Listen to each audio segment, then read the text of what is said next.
Okay, this is going to be a quick video for a 2016 Ford Sho power wire setup, because I was looking. I found one guy, he did a pretty good job, but he drilled through the firewall. I was looking, I was like, yeah, no, I don't want to go through all that. So I felt around, because it's like, okay, I have my fuses here, so I know it has to be a garment somewhere. I felt around. I don't know if I'm gonna be able to get my camera up through there so y'all can see. That's about as good as I'm gonna get. That's actually where it's at, and you can see I even got a screwdriver coming through. So, shit. I've been working at this for a long ass time. So, I had to take the rain guard off.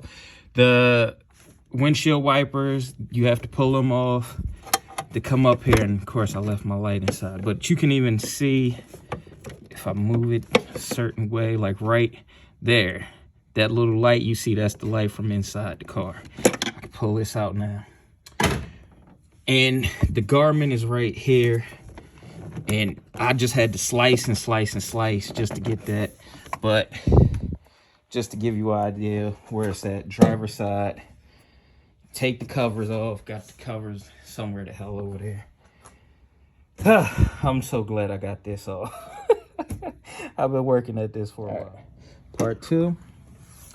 See, I pulled it through a little bit. I'm gonna pull it through a little bit more, but I also wanted to show you what the light on the garment I was talking about.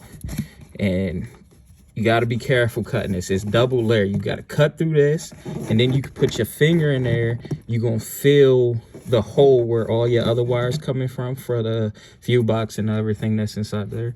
So I cut, like I said, I used a screwdriver. I poked through, like right to the left of it, of where those wires are coming through. It's like you'll be able to feel it once you get through this first rubber coat.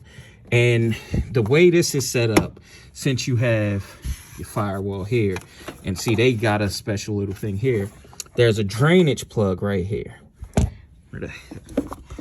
and this is the garment that goes on that, and as you can see, it's already sliced on the bottom. So I am going to end up running my power wire through this, and I'm gonna wrap it up and everything, of course. But yeah, I just wanted to let y'all see the full process, and if it can help anybody. And like I said, that drainage plug actually comes down, it comes out right there, so I'll be able to run a power wire all the way down there, bring it around to my battery. And I don't know where I'm gonna place my fuse at yet. I didn't get that far. I'm just so damn happy to have this done. This part of it done.